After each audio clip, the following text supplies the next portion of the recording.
What is going on, guys? Welcome back to the I'm Not Lucky, I'm Blessed podcast, the show where we celebrate young entrepreneurs and their achievements, and then we inspire up and coming entrepreneurs and how to make profit using their passion. And as usual, I'm your host, Lucky the Most, and enjoy the show. Hey guys, episode 114. And as usual, I have a special guest in the building. But before I introduce my special guest, guys, if this is your first time listening to the podcast, please let's like, share, and subscribe to the channel. That will help us grow and also reach out to more audience. So, as usual, in this podcast, we believe that success leaves clue. And today, we're sitting with someone, a very successful person in our field, and we're here to learn from her. Our guest today is a special guest. She is the founder of DeeDee's Foundation. It's a foundation that helps prevent suicide and support communities, black communities in Boston. She's also the founder of the Roxbury Unity Parade. It's a movement that she started just to bring unity, love, and empowerment in the city of Roxbury. Ladies and gentlemen, help me welcome to today's podcast our special guest, Toy Burton. Oh, clap, clap, clap, clap, clap. Come on, girl. I know, that intro was... Yeah, thank you for that. I appreciate that. And thank you for having me here today. I'm so excited to have you on the podcast. Like, literally, I met you. Trent did the intro last week, and this week we're having this conversation. Yes. Thanks for being flexible, too. Thank you. Yeah. How you doing today? I'm doing good. Doing good. Little tired, but I'm doing good overall. Okay, interesting. Why are you tired? What have you done so far? What have I done so far today? Yeah. So I checked in with my therapist. Okay. So I check in with her every other Friday. So Gotcha. Today was that day. And talked about a lot. And I even touched on some things that I usually don't touch on, which is like my time when I was in domestic violence relationship. Yeah. So I was telling her I want to start a group for those who've been impacted by domestic violence. Interesting. Because I was like, maybe it's time for me to start healing from that. From there. Yeah. Oh wow. That's deep, but we're gonna get there. So, can you introduce yourself to the listeners? I know I did a little introduction, but I still feel like I missed a few things. Can you please introduce yourself to our listeners today? Okay. Yeah. So my name is Toy Burton, and I am the founder and executive director of DeeDee's Suicide Prevention and Family Support. Yes. DeeDee's is named after my sister, Danita Shea Morris DeeDee. She died by suicide when she was 23 in 1986. Yeah, she was 23, yeah. 23. Wow. And I am also a suicide attempt survivor. So I started DeeDee's in 2017 after I noticed that organizations that focused on suicide prevention wasn't focusing on black and brown people. So I was like, I'm going to create something that connects my community to the resources. Gotcha.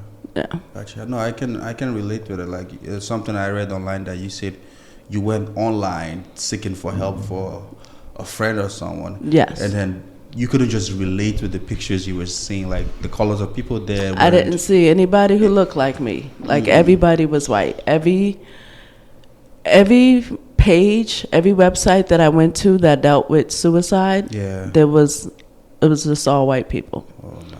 And then when I clicked on like to see where they were having their events, say it was like Framingham or Newton or Wellesley. Or, I was like, neighborhood. Yeah, I was like, this isn't like somebody from Roxbury isn't going to travel to Framingham for that. So I was like, I'm going to create something and make it accessible to the people who live here. I like that. So how did you go about creating DeeDee's Like, what were the first steps you took? First steps, I told a friend. Because I was angry. Yeah. That's why I started. I was like, and I was on these websites and there was no black people on there and this and that. And I was like, I'm going to start something. I'm going to name it DeeDee's And he was like, why don't you make it a nonprofit? And I didn't know what that meant. But he spoke to, I don't know how it went about, but the Louis D. Brown Peace Institute is my fiscal sponsor. Gotcha. So I'm a 501c3 through them. I don't have my own 501c3, but I'm working on that. Okay. Yeah. And you started DeeDee Cry in 2017. 2017. What inspired you? Anger. It was anger. Because I was a preschool teacher. Like I said, I was just posting on Facebook. Yeah. You know, it was my sister's birthday, and I was just posting on Facebook, you know, if she had lived, she would have been 55. And someone that I used to work with in Salem, her brother had just died by suicide. So she saw my post, and she inboxed me just saying, you know, it's just a lot, basically, and how do you get through it? So after my communication with her, that made me Google just to see what was out there for families. Yeah. And I just got angry because I didn't see anybody who looked like me. I just felt like it wasn't meant for me. For you, yeah. Yeah. That's the word. It wasn't welcoming enough. Yes. For you. Yeah. Yes. Yeah. Oh wow. Okay. Let's track back a little bit. Okay. So you talked about how you lost your sister, and also you almost lost yourself too. What was the process like for you? You know, how did it all start for you? What, when she died? Yeah. Even before she died, like, what caused her? Like, you know, what happened to her? Why did she die? You know. Well, when she died, I was 19 years old. Oh, wow. So a lot of people ask me these questions, but it's not like people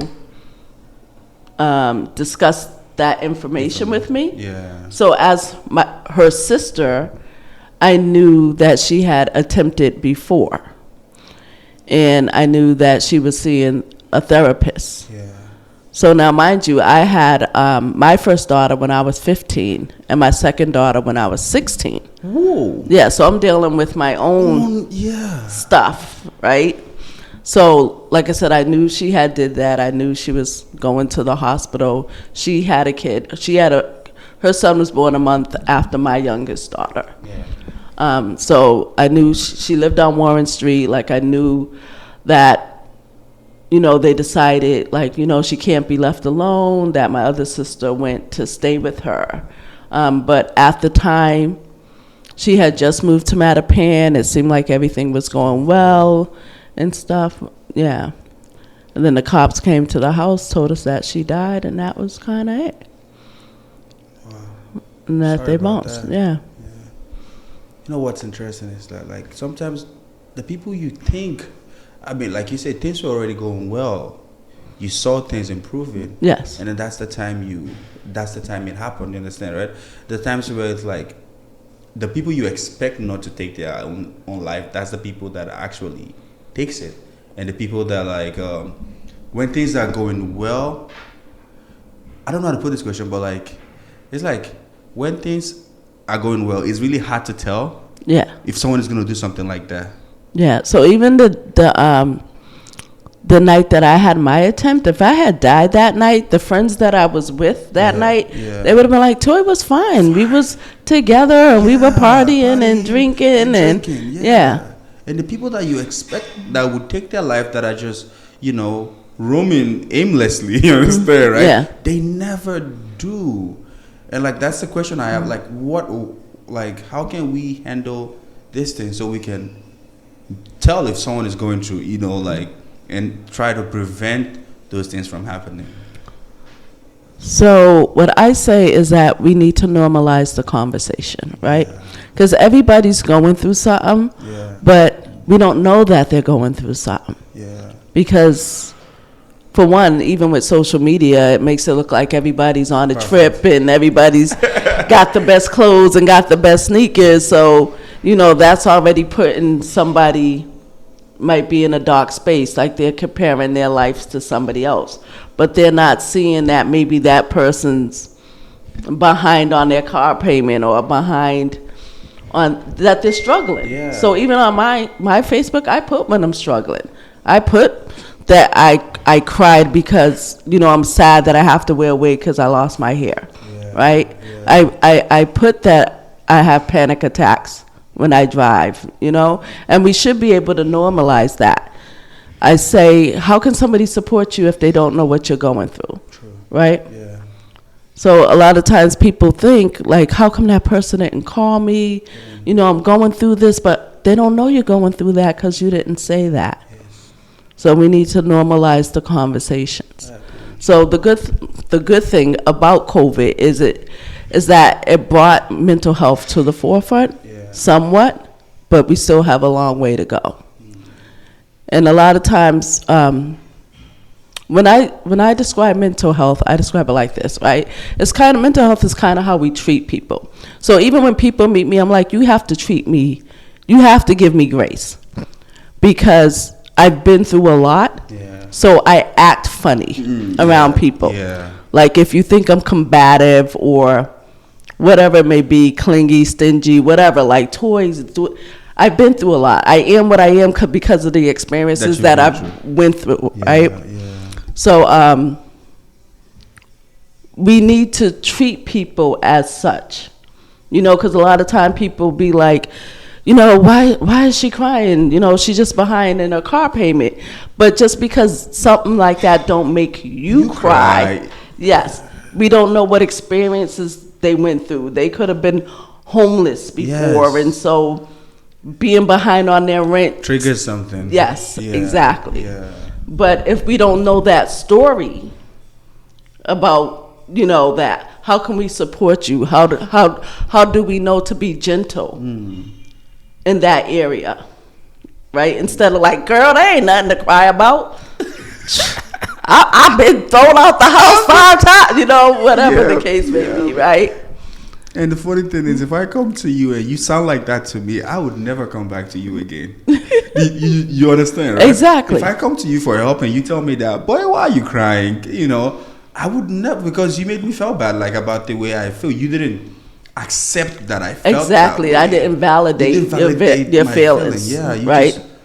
And then that's what we do, and so people tend to keep things to themselves. Yeah. But then that person has to give that person grace. So even with the thing, so I was an alcoholic, I was on drugs, and people always ask, how'd you get clean? And I've been clean and sober for almost 25 years. Wow. So I always say, thank you. Yes. I always say God, because it was God. Yes. I know it's God. Yeah. If it was my choice today, I would have a drink today. Drinks look all pretty with the sugar on and all pink and stuff. Yeah, I would have one today with some lime and lemon and a cherry in it. Yeah. But the grace of God. It was the grace of God. And what I heard him say is that I have to forgive. I have to learn to accept an apology that I never received. So I had to forgive all the people who wronged me.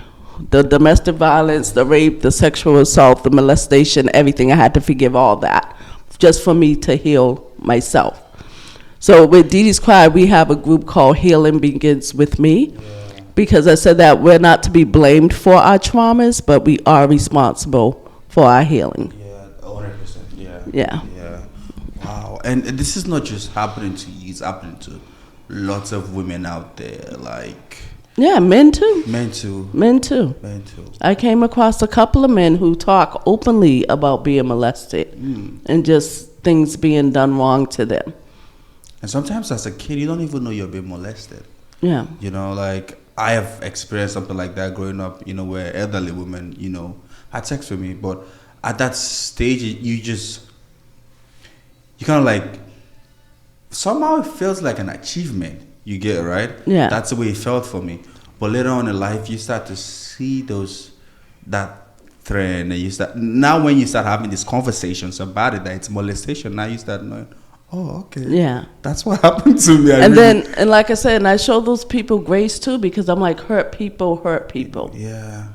And I don't know what they've been through, Yeah. or what they went through, right?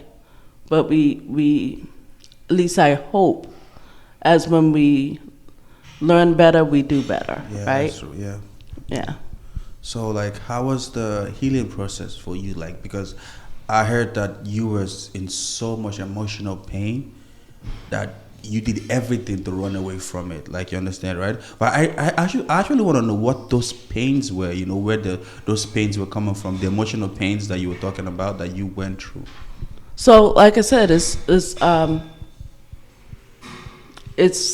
things that people have done to me, and it could be things I felt people done to me. Yeah. Like sometimes I know I internalize a lot of things. That's why I'd be like, you have to show me grace. But I internalize things from things that I experience, right? Yeah. Which is not your fault, Yeah. So if somebody doesn't call me back, I take it personally. I'll be like, what? Why didn't he call me back? And this and that. But like I said, it's just from my experience. And that's what mental health is about. Like I said, it's how we treat people. Because a lot of people think mental health is, is mental illness, bipolar, psychosis. And it is. But it's also, if I'm with somebody and they cheat on me, and then I'm in a new relationship and I'm wanting to see that person's phone or checking their pockets because that person hurt me, right? Yeah. And I didn't take care of that. Yeah.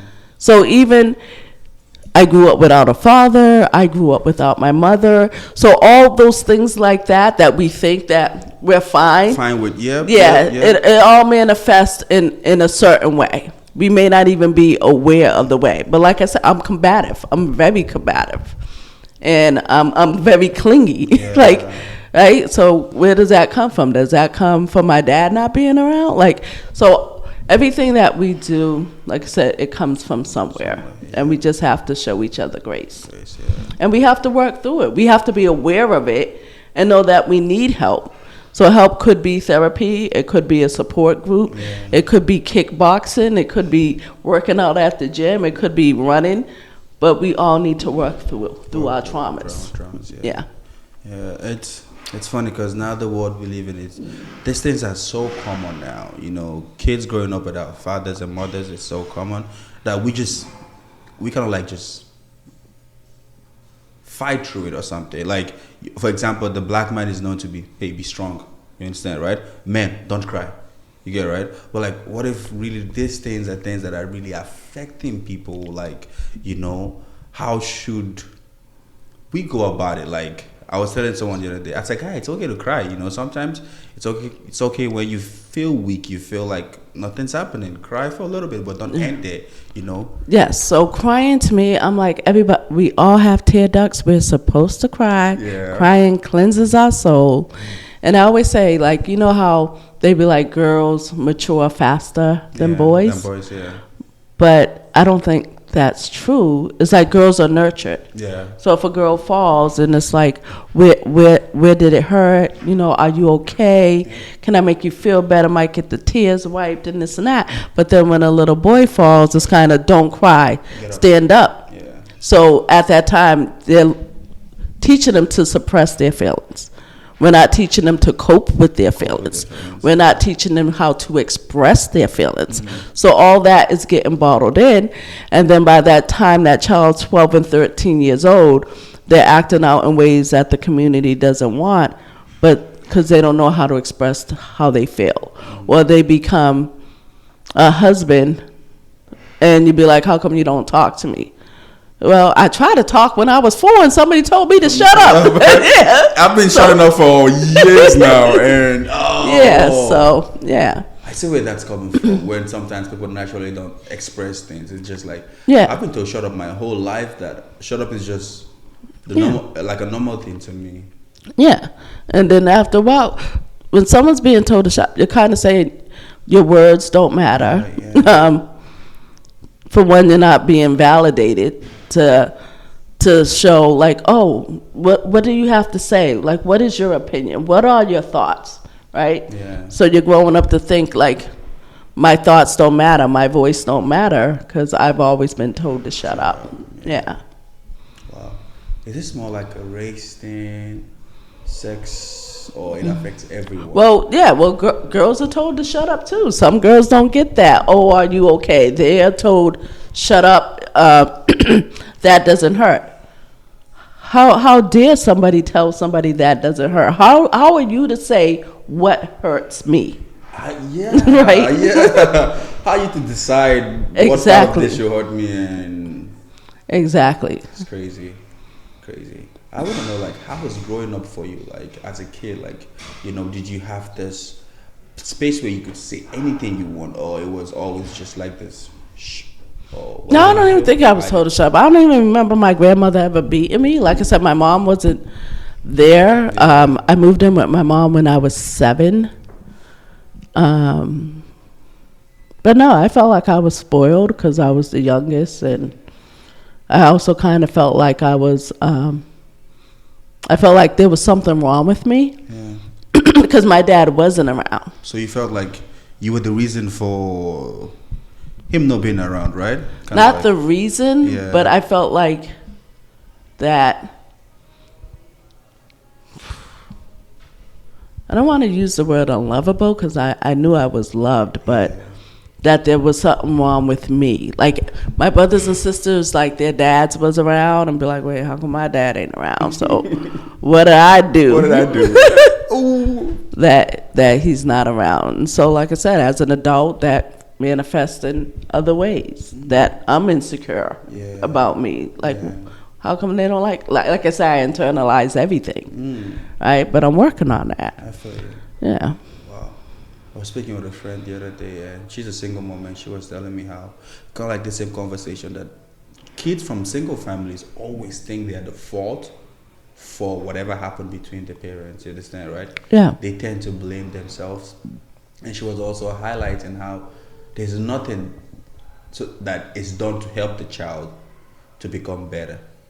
There's like, grown up, if things for adults, books for adults and all that, but like there's nothing specifically that helps a child in an environment like that to grow up and be a better person. And it's interesting, you just said the same thing too, that growing up, you just felt like, lovable, and, my dad is not here, so that definitely means... Yeah, but I knew my grandmother loved me. I knew my brother and sisters loved me and stuff, yeah. Yeah.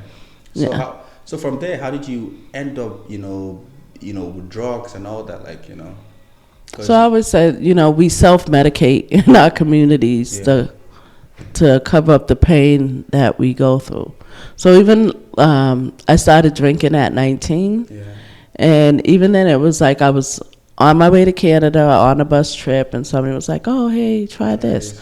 And it was Bacardi and this orange drink from McDonald's. So good. Yep, I loved it. Loved it. Loves Bacardi. Bacardi is so... Just started drinking after that. My friends were coming by on the weekend, and then once my sister died a few months later, I just really just started just drinking more and stuff, and stuff. And then somebody introduced me to crack, like, hey, Toy, smoke this and stuff, And that was it. And everything just kept coming one after the other. Yeah. One after that. And at what point did the abuse and all that start coming in? I think I was like 20 when I hooked up with this guy. Yeah. And of course, at first everything's good. I love you and all this and stuff. Then it's a slap here and there. And then because we don't know when we're in it. Yeah. You can only look back and say, oh, that's probably why. Because like I said, I had an insecurity. I had, I must have did something type of thing, even though I didn't do something. You but blame yourself from a kid, I was like, always thought I must have did something, so I must have did something. And was with that person for 4 years, and then got into another relationship.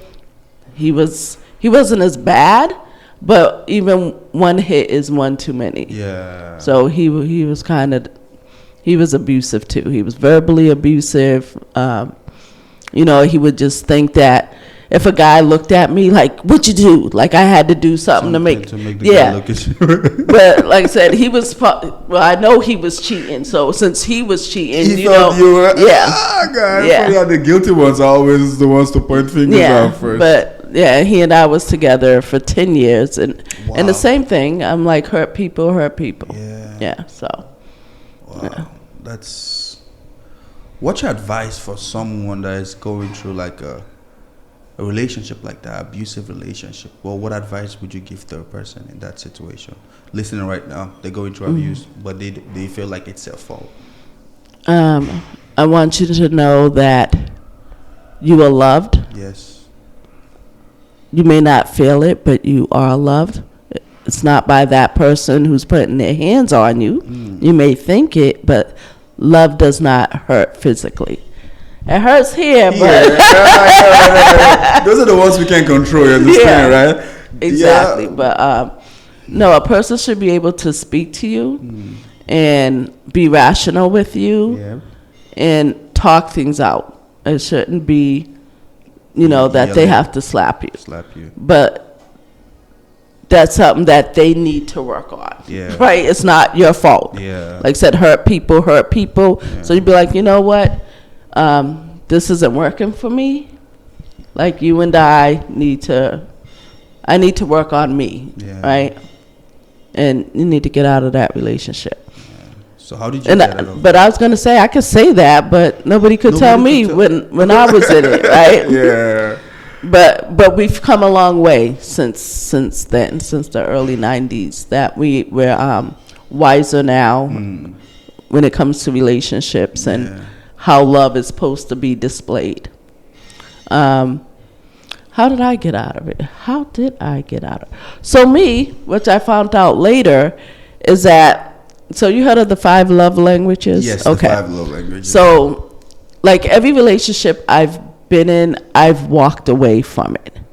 And I learned that I feel love when I get time.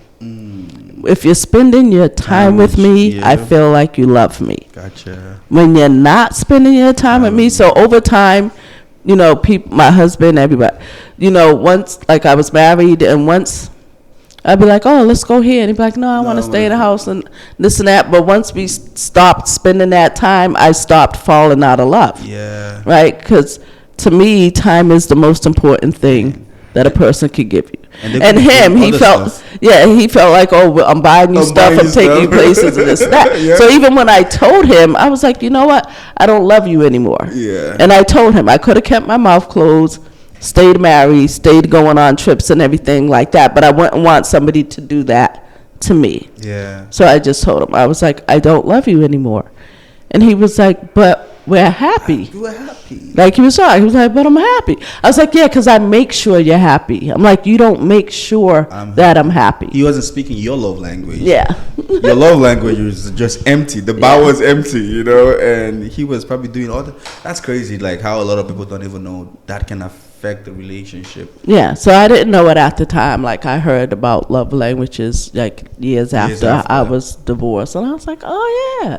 Like, in hindsight, because like I said, it wasn't the beatings that broke me and this guy up. Yeah. He was just spending more time, like, at his sister's house, at his mom's house. Like, just the more we wasn't together, just the more I just stopped. Like, you know what? It's time for us to break up. Yeah, I just broke up with him. Wow. Had to get a restraining order, but really? because he was coming to my job and everything else. So. Wow. Now he wants to spend time with you. Exactly. Life is so funny. Okay, so I have this question for you. It's a statement that I want you to complete for me. Okay. Wouldn't it be great if? What would you put at the end of it? Wouldn't it be great if? If there was no more, I want to say gun violence. Gun violence, right? Yeah. I feel you too. Yeah. I feel you. That's a good one. Like, every other day, there's like a school shooting and mass shootings and stuff. Or someone being shot. Yeah. Okay. So, back to you again. Let's talk about the fact that you were going through pains emotionally that was making you to try to kill yourself.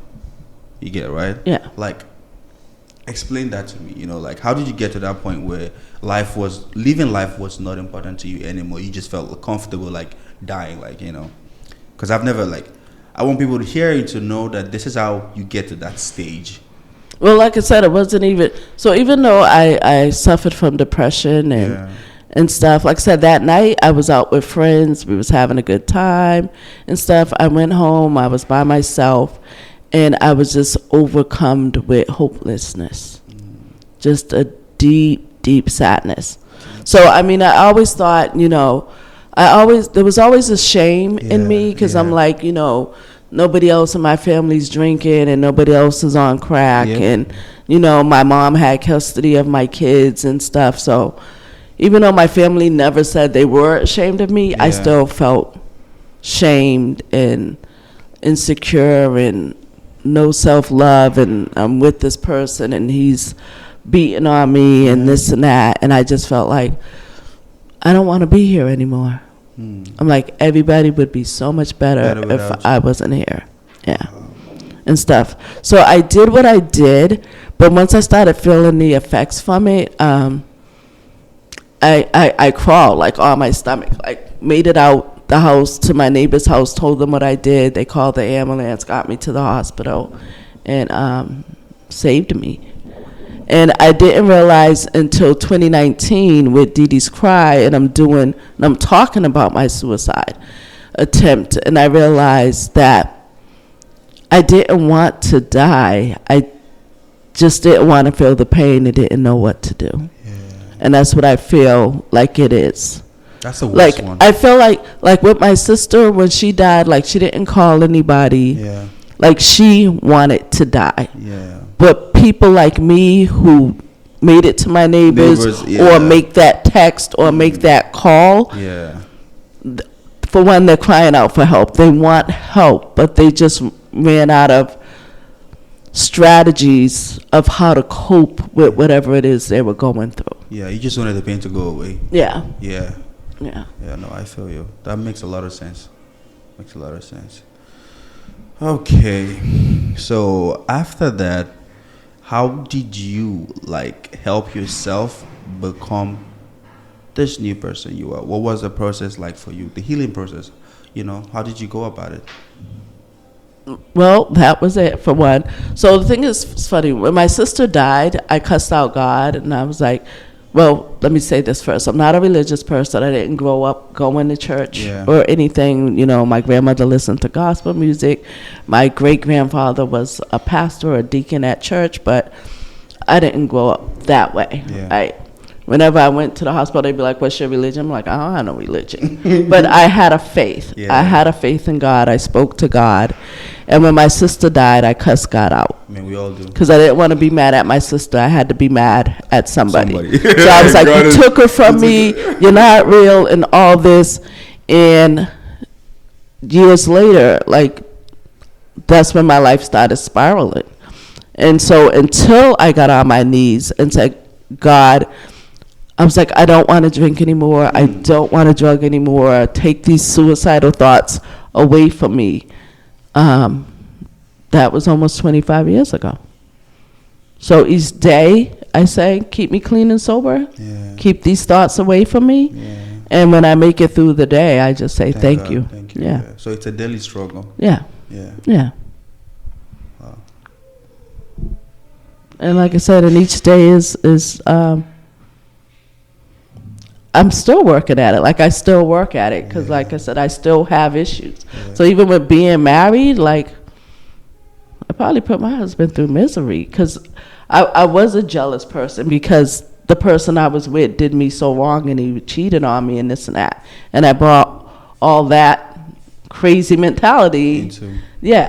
And stuff. So, but I mean, that's not what broke us up. But I see that. Yeah. I see that. Yeah, because, I mean, he had stuff, too, like, and we all do. We all go through stuff, and we bring those experiences, but, you know, I'm learning to show grace to others and to myself. Yeah. No, that's an amazing thing, learning to show grace to other people, not just judging people the moment you see them, but give them the benefit of the doubt to try, like, know where they're coming from and why they do what they do, because we don't know. We don't know, We don't know.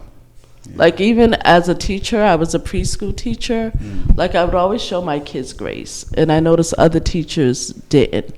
They might be like, why are you letting your child sleep in the class? Because I don't know. His father could have beat the mom last night. I don't know why. The child's tired, so I'm going to let them sleep. Right? Maybe that's the only sleep he's had, like, in a whole month or something, you know? Yeah. Yeah. So if there were no barriers, you know, what would you do to help people? If there was no barriers. Yeah.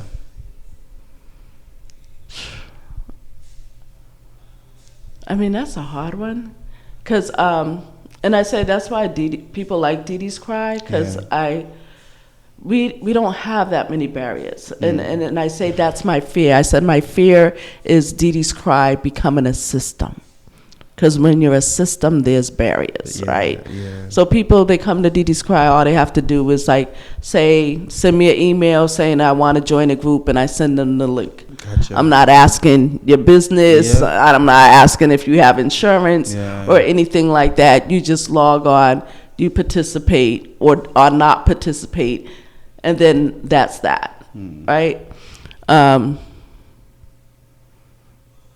So without anybody, I just keep doing what I'm doing. Yeah. That's a good answer. Yeah. Yeah. Why the name DeeDee Cry? Like, how do you come up with the name DeeDee Cry? Well, I knew for suicide that I had to honor my sister. Gotcha. And with the cry, I feel like, and this is my quote, that we can no longer hear the cries of others and do nothing. Because I feel like everybody is crying out, and a cry doesn't have to be a scream. It could be silence. But people want help, and we need to help them. How do we hear those silent cries? How do we hear them? Like I said, we normalize the conversation. Conversations, yeah. Right? We make them feel safe that they can't speak around us. Yeah. So what are ways that DeeDee's Cry is doing to normalize this conversations? Like, so we have a series called Mental Health While Black, and I started that in 2019. I was the same thing. Well, at that time, it was, everybody was getting the cops called on them because they were barbecuing while black and driving while black. I was like, we need mental health while black, right? We might as well just. So with the mental health while black, it's just people sharing their stories. I was like, we have to let people know that they are not alone. So when they hear me say I'm a suicide attempt survivor, so many times that I say that people say I am too. Because there's power in me too. Yeah. When you hear somebody else went through something, Because even this woman, she was like, yeah, me too. She was like, I don't know why I told you that. I never even told my family. I was like, because I said it, it gave you permission to say it too. Honestly, me saying that I was, Melissa, when I was young, I've never told to anyone, but just the fact that we're talking about it, and you give yourself, the freedom to just. So like I said, we create that safe space to let the person know it's okay to talk about it. Yeah. Because we live in a generation where people are so ashamed of whatever they're going through. They feel like it's some stigma, and like everybody wants to hide it. Nobody wants to just come online and say, I cried today. And if you do, it's like, keep it to yourself. Like, you understand, right? Yeah. Be positive. Like, stop posting negative stuff. But like, it's really how I feel. Yeah. And the best way is, I have no, I don't know the best way to deal with something like that. You understand, right? But if you can, what is the best way to deal with, when you see someone in a situation like that? How do you help that person? Like, you ask them. Crying, huh? You ask them, how can I support you? How can I support right? you? Yeah. Because your support may not be the support they need, right? Yeah. So your support might be like, let me hug this person, and be like, no, I just need you to go get me some tissue to dry my eyes. That's how I need you to support me right now. Ask them, how can I support you? Don't give your what you think they need. Yes. Ask them what they need. Oh yeah. Yeah. Oh, be more effective. Be more effective. Yeah. Because you might be doing like the love language thing, you understand? Exactly. Right? You're doing something that, like, you straightening out my refrigerator. I need you to vacuum. Like, shoot, ask me, and I will let you know what I need. Yeah. That's a good way. Even not just mental, but in general, relationship, all that. Ask people what they want. Don't just go guessing. Yeah. If you're married and you're cooking for your loved one, you're gonna ask them what they want to eat, right? Yes. If you're trying to make them happy, not you happy. Yeah. see, that's the thing. When I was married, that's how my marriage went. Like, he would come home and say, like, have a sub, and I'd be like, you didn't get me one? And he'd be like, oh, I didn't know you was home. I was like, but I live here, and I would eventually. Someday I would be. I have a cell phone. You could have called and asked me. But that's what I used to do for him. If I was out and getting something, I would call and be like, hey, I'm at Subway's. Do you want something? Yep. Yeah, but he never gave me that courtesy, and stuff, because that's just not the way his mind worked. Yeah. So, and that's what I told him. I'm like, there's nothing wrong with you. Yeah. I said, but you're just not the one for me. That's all. Yeah. That's a good understanding of a good way to break things up with someone. Understand, right? Let him know that it's nothing wrong with them. It's just because he's an awesome dude. Yeah. He was awesome. Was nice. But we're like I said, let's just like we have fun. I'm like, because we get along. Like we like the same music and this and that. But you're not feeding my soul. So yeah. That's the most important one. Yeah. You can be feeding my mouth. Yeah, exactly. Feeding my stomach, but you are not feeding my soul. Right? That soul is the most important one. Yeah. Mm-hmm. Okay. So how has your organization impacted the community since its inception? DeeDee's Cry. What are ways it has impacted the Black community? Well, like I said, normalizing the conversation. Yeah. Nobody was talking about suicide or mental health. So remember, DeeDee's Cry, 2017, 2018. Yeah. People didn't start talking about mental health until COVID, till like 2020, 2021. 2021. So we was out there normalizing the conversation, like let's talk, like let's heal together. So and what we do. So even though we're a suicide prevention organization, like a lot of people reach out for different things. Because like I said, what's bothering them may not be something that's bothering me. Yeah. Like one time I got a call about a person being married was bothering him. So I gave him resources on how to get, I've been divorced, told him how to get divorced. And I said, if that doesn't work, call me back. Call you back. Somebody else burned out of a fire. Gave them resources about what to do. Well, here's, the number of the Catholic Charities, Red Cross, and this and that. And if that don't work, call me back. Yeah. Right? So even with our support groups, I always tell people I'm not a therapist, but I'm someone who can listen. Yeah. And I'll create that space where people who've been through those same experience, that we can support each other. Right? Yeah, no, that's true. Like how you were giving help to people. Sometimes people just need help. Like you try to kill yourself because you needed help to, help the pain go away. Same way the person that was married and not comfortable, reached out to you because you created that avenue for him to reach out. If you weren't there, nobody would have known what he would have done to help himself. Maybe he would have been killing himself or trying to, Yeah, so I think the end of the most important thing is that these people need help, and if they don't get the help that they need, not the one society gives to them, because society will give you the killing yourself. So basically, what do you need? What do you need? What do you need? So I sit with families who have loved ones die by suicide, and I'm just there to basically say, how can I support you? Just to let them know that we are here, and here's my number, and give me a call when you need me. So I love that. That you guys are not just focused on one thing. It's like, how can we help you? It could be like someone was telling me, depression could be caused by so many things. Even sometimes it's like, I need a daycare for my child so I can go do stuff. You understand, right? Yeah. And that's like how, maybe, how can we help? And I just learned there's this program, there's an organization that babysits your kids while you go to school.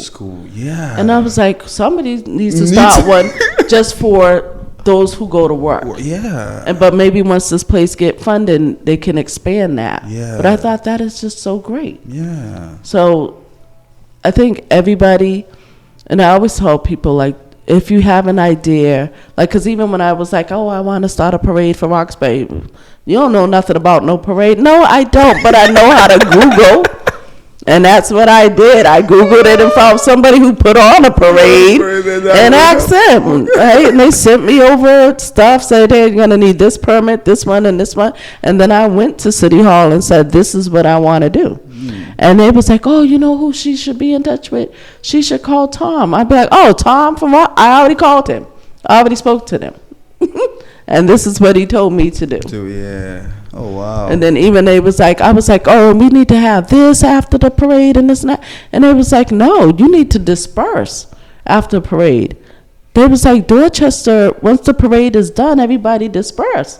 I'm like, well, we're Roxbury. We need to party. I'm like, no, we having a festival and giving away cotton candy and popcorn and an empowerment fair and everything. And that's what we do at the end of our parade. I love that. Don't just go away empty-handed or something, you know. Yeah. Go with something.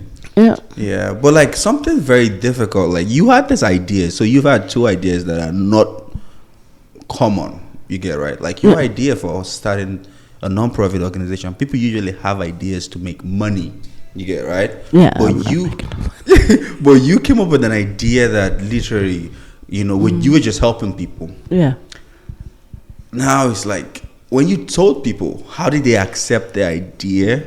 Because you definitely might have had a lot of, oh no, forget about the idea, it makes no sense. And why didn't you give up? So what was your why? I did hear, how can you have a suicide prevention organization and you're not a doctor? Yes. You're not a clinician. Yes. I was a preschool teacher. Yeah. But somebody said it to me, so now I say it to people. Like, it's your vision. It's not meant for them to see it. Yeah. Right? You just follow your vision. Right?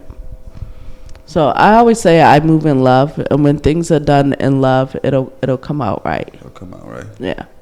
Oh, wow. It's beautiful. Yeah. So what are some of the struggles that, you know, so far, like you've been raising money? And that's another, how do you guys raise money? Like, raising money. Where does the funding come from?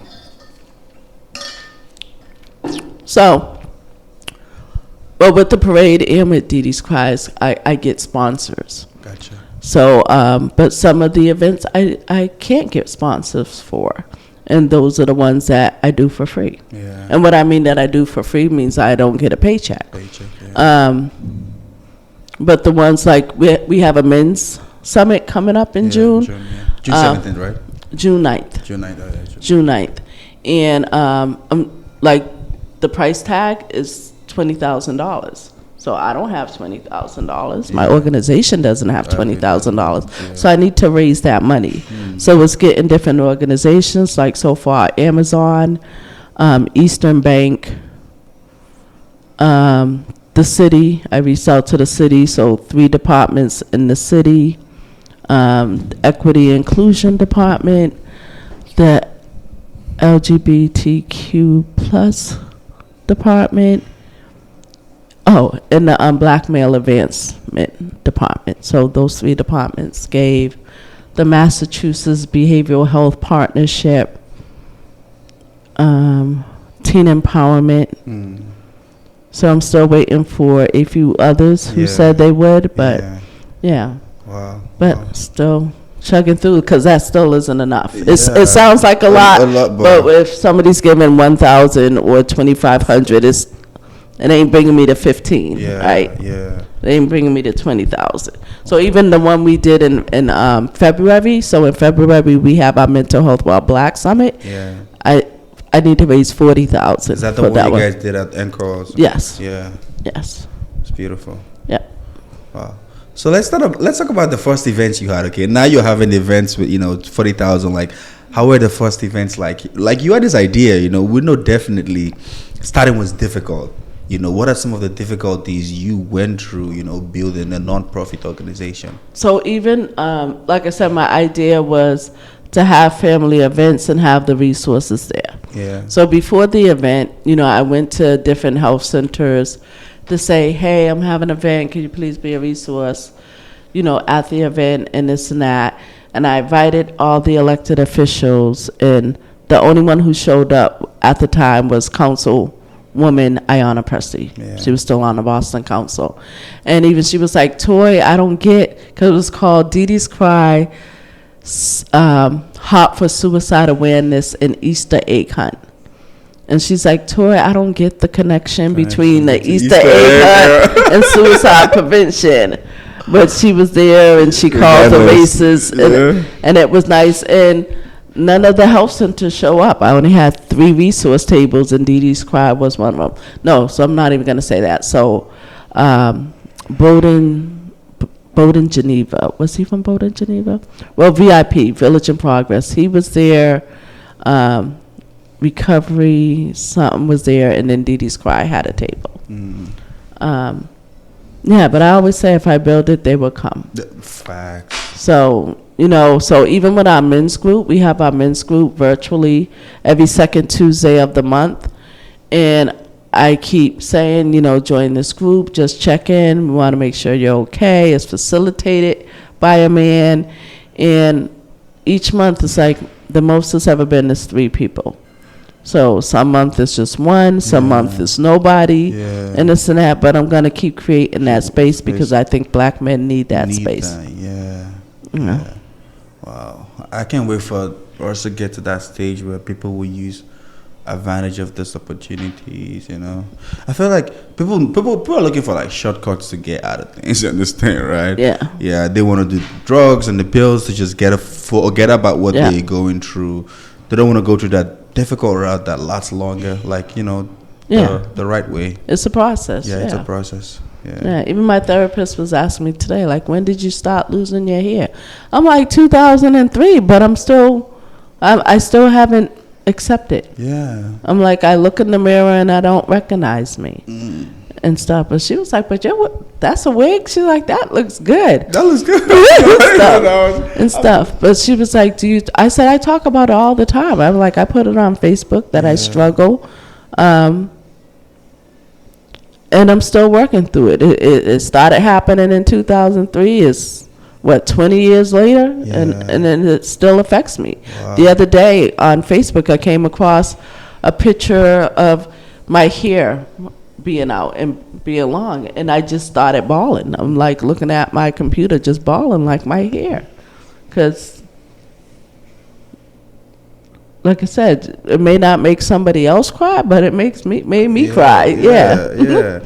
And saying it on Facebook, just kind of like, it's like, if you can help, you understand, right? Whatever you can do, if there's someone you can recommend me to, that would help.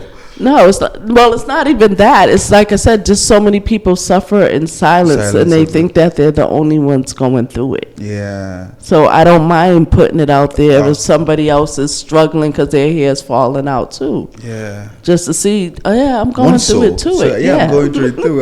It's like one of those posts you drop and someone's like, this made my day. Like, they're like, this made my day. I've been going through this a lot, and I just felt like there's no one out there that can relate with me. And just seeing you post that just makes me. Yep, and I get that a lot. A lot, right? I get that a lot. I think that's the best.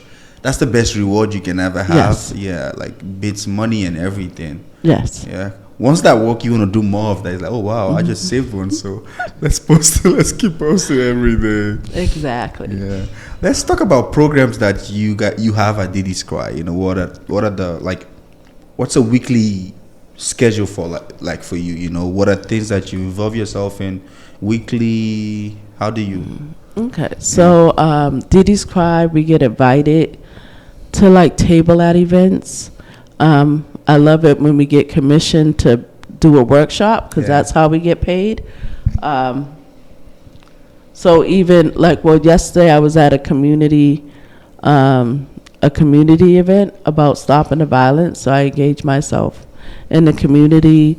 Tomorrow we'll be at Bridgewater State University. They're having their suicide walk and asked if we would be a resource. Yeah. And we was just there on Monday. They had an event Monday.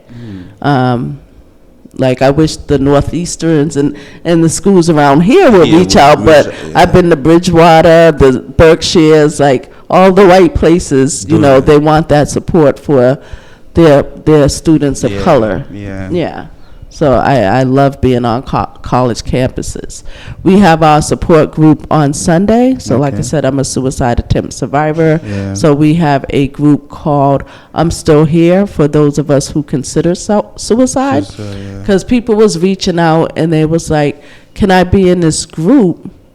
I thought about suicide, but I never attempted. Yeah. And I'm like, of course. This is the place for you. We don't want you to attempt. So this is the first group of its kind.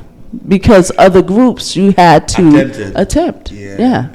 So not only are we the first BIPOC suicide prevention organization in New England, like I said, we're the first ones to have that group, just to support those who have suicidal ideations. Yeah, just the thought of it.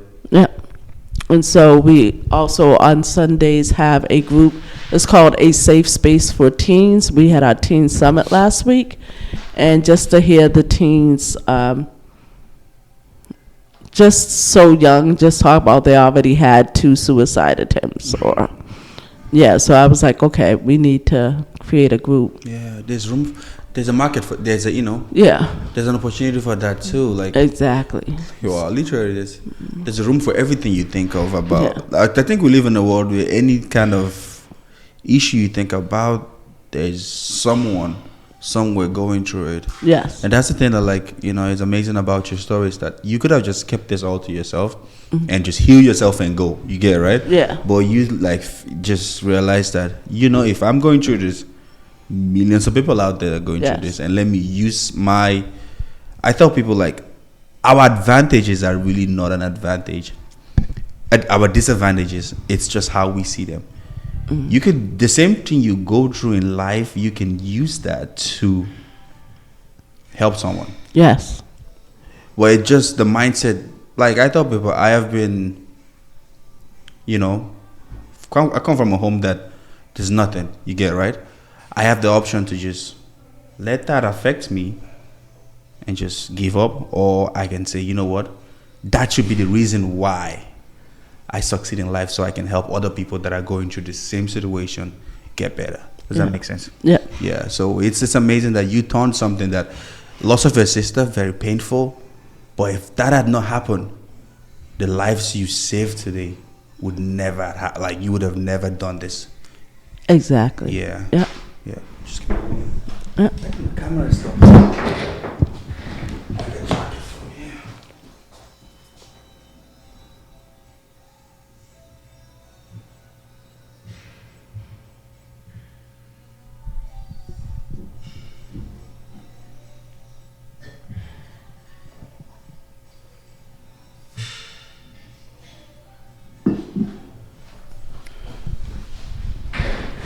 Okay. Hope you're having fun. I am. So let's talk about the Roxbury Unity Parade that you started. Yes. What inspired you to start this? Same thing, anger. So I was like, Dorchester has a parade. Rosendale has a parade. Wait a minute, what about my neighborhood? I know, man. You gotta fight for yourself, man. Yeah. So even though I thought about it, I didn't act on it. Yeah. And then, the summer of 2017, there was so much violence in the city, and I felt like my community was hurting. And I was like, we need to have something to bring us together. Yeah. That's where the unity came from. But even, like I said, with me thinking about it, so at the time I was going to college downtown, and I would see all the tourists. And I'm like, how come all this money doesn't come into Roxbury? Yeah. I was like, we need something to make the people come into Roxbury.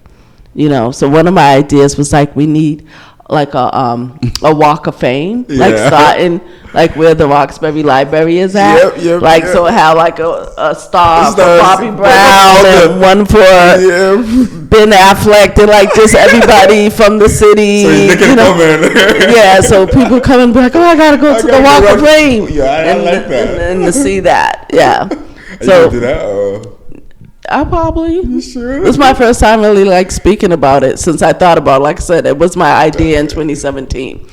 And then my other idea is to have a museum, a parade museum. Oh, wow. Because I'm like, Boston we just have so many parades, right? Yeah. With the Patriots, the Bruins, the Celtics, all that. All that, yeah. And just with the memorabilia of the parades over the years, I think the St. Patrick's Day parade is 50 years old, or Dorchester parade is 50. Yeah.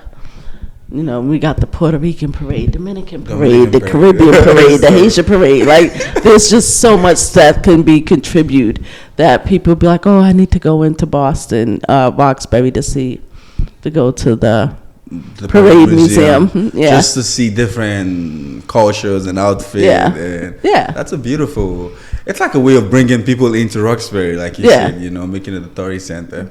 So even with the parade, so what I'm doing this year, and so before the parade, we always have like an award ceremony and stuff. So we're gonna move that to Saturday. Okay. So we're gonna have that Saturday, and then I'll think of something for Friday, because I'm like, we need to have the whole weekend for people who moved away to come back. Yes. To be like, oh, this is Roxbury Unity Parade weekend. You know, we're coming to see the fashion show on Friday, the award ceremony, and then the parade on Sunday. Yeah, that makes a lot of sense. Yeah. Give them a plan of things to do for like the whole weekend. Yeah. Exactly.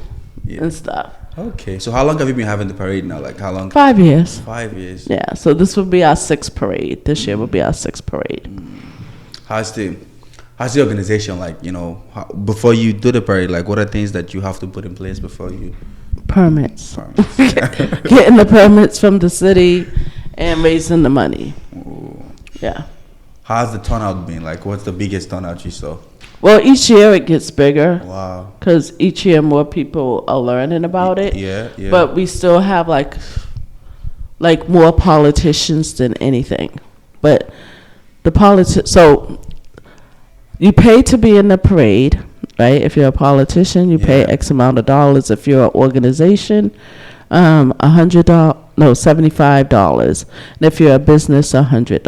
Gotcha. So that money helps us, like it'll pay for the generators, the popcorn. Like the more money we make, the more we can have. So instead of just having 50 bags of popcorn, you know, more bags of popcorn. Or we can be like, oh, give us 200 bags, you know. Or instead of having 1 porta potty, we can have 4 porta potties and stuff, right? Instead of having 1 small speaker, we can have a nice sound system, you know, that everybody can hear, and better microphones and stuff like that. So I love the fact that everything, like, what you pay for is what you get. The more you give, the better the service you get. It's not like you're going home with the money or something. It's like, exactly. Well, you need to give back to you. So yeah, and I don't get a paycheck from the city.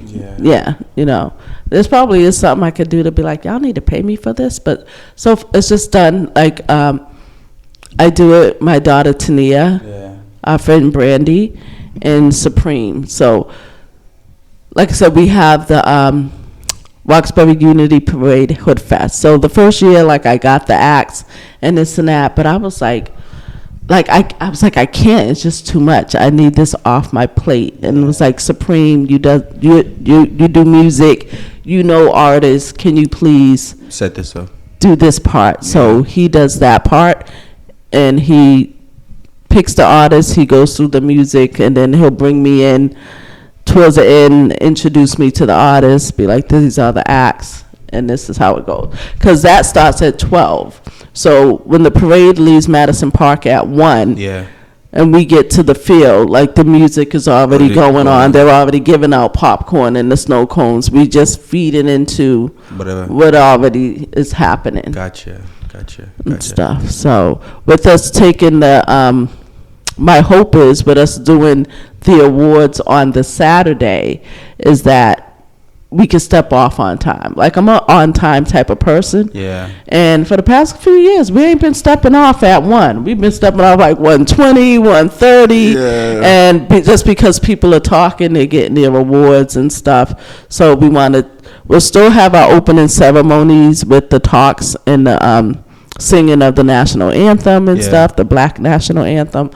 But we want to make sure that everybody is in place, that at 1 o'clock we step off. Yeah. So even this is a new route. Last year was our first year. And even with our first year, we went from Malcolm X Boulevard to Malcolm X Park. So even when the when the city was like, oh no, you have to disperse. I'm like, no, we need to party. I'm like, the only thing between here and there is construction. This place was being built. Was construction in the liquor store. Like, no, we need, I'm like, it's only a hop, skip, and a jump from Malcolm X Boulevard to Malcolm X Park.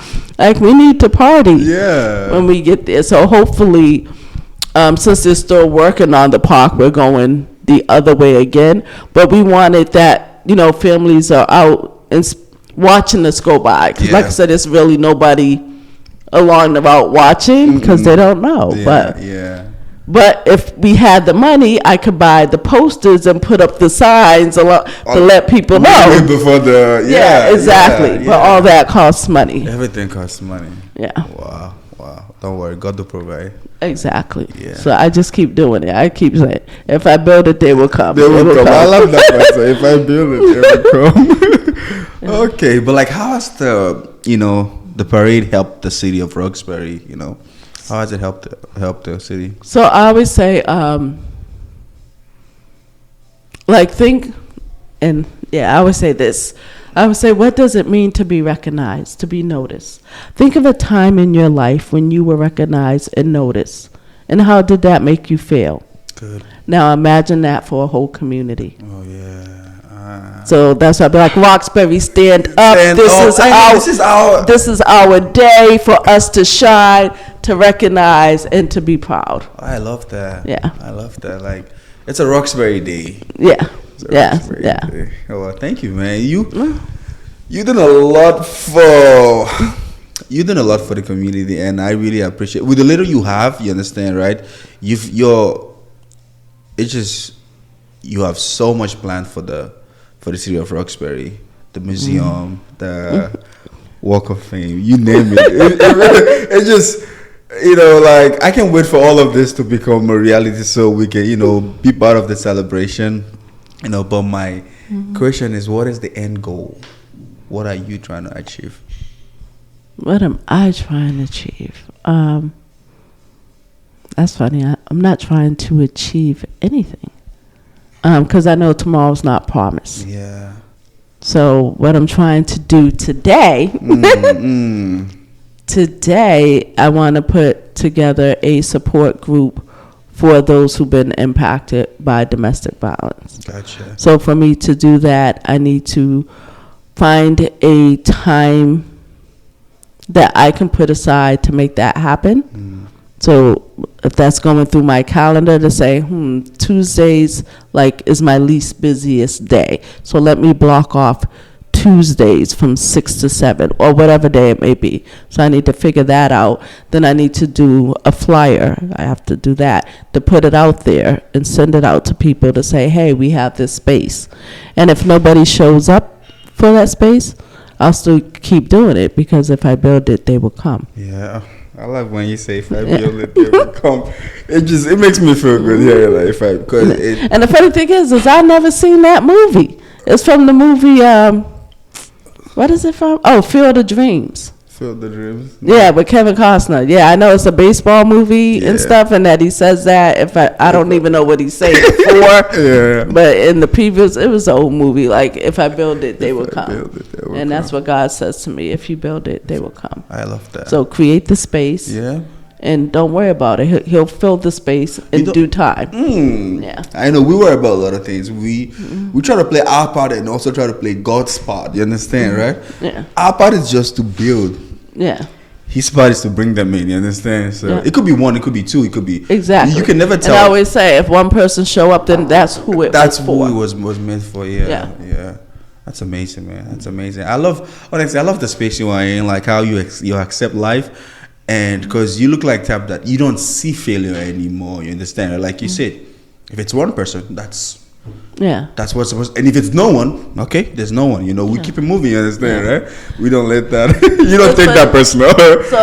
So my 47th birthday, right? Yeah. I was like, I'm like, Boston needs like a ball. To have something for people to come together and just dress up and just have a good time, right? So I was like, I'm going to do the chocolate affair, right? That's what I called it, the chocolate affair, so people know it's for black people. And I made tickets, and I brought the tickets down to Nubian Ocean and said, sell the tickets, right? So each week I would call a Nubian Ocean and be like, how many tickets sold? And it was I never sold any tickets. So I could have canceled, right? But nope, I put it, and it was combined with my birthday. So my 47th birthday and the chocolate affair. And so, like I said, I knew I didn't sell any tickets, but I still had my cousin cook all this food, black eyed peas, rice, collard greens, fried chicken, mac and cheese. Everything. Had to do all that, had the DJ show up. Probably had all of 10, 15 people, like my cousin, my sisters, like, and their friends, my closest friends, was there, and even they was looking like, why didn't you cancel? And I felt like once I started like DeeDee's Crying the Parade, like that was to prepare me that if they don't come, it'll be okay. It'll be okay. Like just keep building. Keep building. They will come. Keep building. No, who knows? Maybe if I gave a party today, people will come. I don't know, but so. Yeah, like those are not. Like, and I had a great time that night. Yeah, those parties are the best. I danced. Oh my gosh! Like me and my family was on the dance floor all night. But yeah. And one thing I've learned is, it's not our responsibility. Like that's not within our control. Who comes and who doesn't? Yeah. The things that are in our control is, did you do it? You know, did you cancel the party? That would say a lot about you, that you give up. You get, right? Yeah. But the fact, there's something about there's a kind of strength that comes with the fact that there was nobody, but you still didn't cancel it. You said, you know what? I'm still gonna do it. Like there's a level of muscle you build from that that like I don't think you can build it anywhere else. Yeah. And someday it's gonna help. Someday you would realize that, oh, okay, that's what this prepared me for, you know? Yeah, so, shout out to you. Shout out to you. Even with the parade, the first year, the city said I had to cancel because the weather was going to be bad. But you're like, nah. I was like, no, I'm not going to cancel. No. Like, I've been planning this for a whole year. You know, like, no, I'm not going to do it. It was like, well, you can't have our equipment because this can't be out in the rain. And I'm like, that's okay. That's okay. And it was pouring. I'm out there 7 a.m, the strong winds and rain everywhere. But by the time 11, 12 o'clock came, sunshine, there was no rain. Like if you see the pictures of us, like first we're in our raincoats and stuff, but you see us with body wash just walking down the street, sun just shining all bright.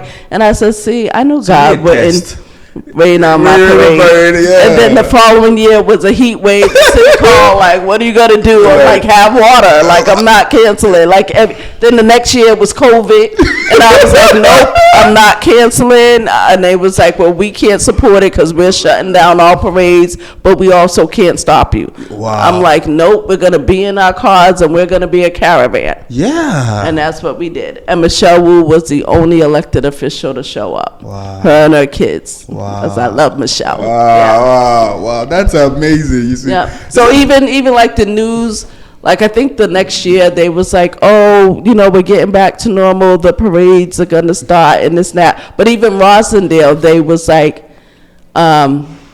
paid us kudos because we were the only parade that did not cancel that year. But like I said, let the news tell it. They'd be like, oh, the city's getting back to normal. You know, in 2020, all the parades were canceled. No. Roxbury did not cancel. We did not give cancel. Us some respect for that. Yes. Right? We didn't cancel. Oh, wow. That's amazing. Yeah.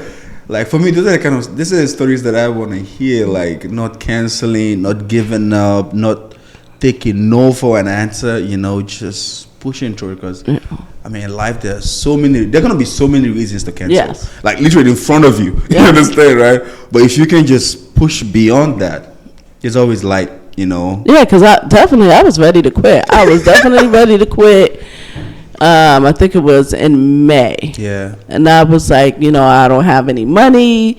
There's, you know, nobody is helping. And then I met the CEO of Eastern Bank when they did their the Roxbury branch, their opening. I was like, hi, hi, Bob Rivers, I'm Toy Burton. I'm doing a parade for Roxbury. We ain't got any money. And he was like, I'll give you money. And I was like, oh, man. And then after that, then the city was like, oh, it'll be a city-sponsored parade, and we'll take care of, the cost of the police having, I was like, what? Like, I was ready to quit. So the funny thing is, like, Ayanna Presley, she speaks at every parade, and she always says how, other people had the idea. I'm not the first one to have the idea, but I'm the one who got it done. But I could see where or why they quit, because I was there. I was ready to quit and stuff, because you just felt like you don't have that support. But, yeah. That's something my pastor always told us, is that, like, you're not God's first choice, okay?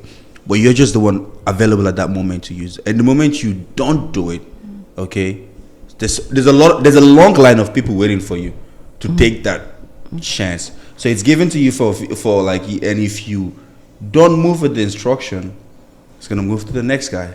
And the next guy don't take it, move to whoever that is like strong enough to say, you know what, I'm not gonna quit. I'm gonna make sure this happens. It's gonna happen. So like, whenever I have an idea or something, I always feel privileged, and it's like, if I don't do this, someone else will. And it happens a lot. Like, you want to do this and you don't do it, and then the next week someone else is like, oh, I thought I was the only one thinking about it. You understand? So a long time ago, I used to make Mexican pizzas, right? I used to use like the salsa and mozzarella, and I'd be like, this is my Mexican pizza. Then it was like maybe 2 or 3 years later, like Pizza Hut, like somebody else, Taco Bell. Yeah. And I'm like, I thought so long ago.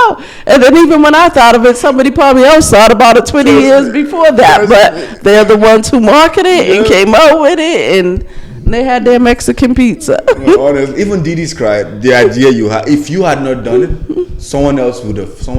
So shout out to you for doing it. Yeah. One question is, how do you come up with these names? Okay, like, you have very special names. I love the names for the events and stuff you call, like the Dakar fairs. Like, where do you come up with these names? Just placed on my heart. Yeah, whatever goes with it. What I'm trying to do now is come up with a name, and I don't know why I'm stuck, because usually names just pop in my head. But we're gonna have a paint night. But of course it's not going to be at night, so I don't want to call it paint night. And I think I want to call it, I want to incorporate it with mental health. So I haven't yet to come up with a name for that. Gotcha. But once I do, we're going to have that probably next month. Okay. Yeah. Okay, man. Painting for mental peace, or so, I don't know. I'll think of something. I can't wait to hear what that is, and also please get me involved. I wanna be part of it too. Okay. Yes. And before we round up, I know you have an amazing team. This is not just you alone. Can you give everyone a shout out? Let's hear about the people. I already did. Tania, my daughter. Yep. Tania Sheffield. Dr. Brandy Brooks, and Supreme helps with the parade. So it's us four for the parade, and whatever volunteers come into play. Amazing. That helps make that day amazing. And then with DeeDee's Cry is us, Tania, Brandy, and myself. Yeah. Okay. How can people sign up for DeeDee's Cry and also the parade? So you can go to our website, deedescry.com. There is a volunteer button, or you can email me at deedescry@yahoo.com, DeeDeescry @yahoo.com, and say I want to volunteer, and I put your name on the list. So we definitely need volunteers for the parade, because it's 2 different areas, and we need people to help keep the parade in order, to make sure everybody's going in the right direction and staying in the right place. We always need volunteers. Okay, and also, how can people reach out to you, if they want to support, be part of anything? So we also have donate buttons on our website. So the Roxbury Unity Parade is roxburyunityparade.com, one word. DeeDee's Cry, like I said, deedescry.com. To be a sponsor, you can email me to say I want to be a sponsor for the parade, or DeeDee's Cry. If you want to participate in the parade, you go on the website. You can participate by yourself, just be like, I want to be in the parade, right? So that's $10, but you cannot have no logo. Like I wouldn't be able to be in the parade like that because I'm representing DeeDee's Cry. Yeah, but you could participate as a family. So say your family wants, I'm trying to get my family to do it, to have a T-shirt with my grandmother's face on it. Yep. To say Morris family. Yeah. So if you want to participate as a family, you could do that and do each of you separately at $10 each. But if it's more than 7, I would say just sign up as a nonprofit because that's $75. Gotcha. So just pay $75 and it wouldn't matter how many people are in it. Makes sense. Yeah. Makes sense. Okay. Yeah, I love that. So we've come to the end of the episode. Okay. I had a great time, but the last question, what advice would you give to, if you could advise the you 20 years ago, 19 years ago, what advice would you have given to yourself? It gets better. Gets. That's it. It just gets better. Like if I had died then, like I wouldn't know the women my daughters are now. Yeah. I wouldn't know my grandkids. Yeah. I wouldn't know DeeDee's Cry or the parade, right? Yeah. Yeah. Wow. So I of course then I wasn't able to see the light. So now I just try to be that light for those who can't see through the darkness and try to encourage other people to be that light too. I love that. Wow, that's amazing. Thank you so much for honestly coming on today's episode.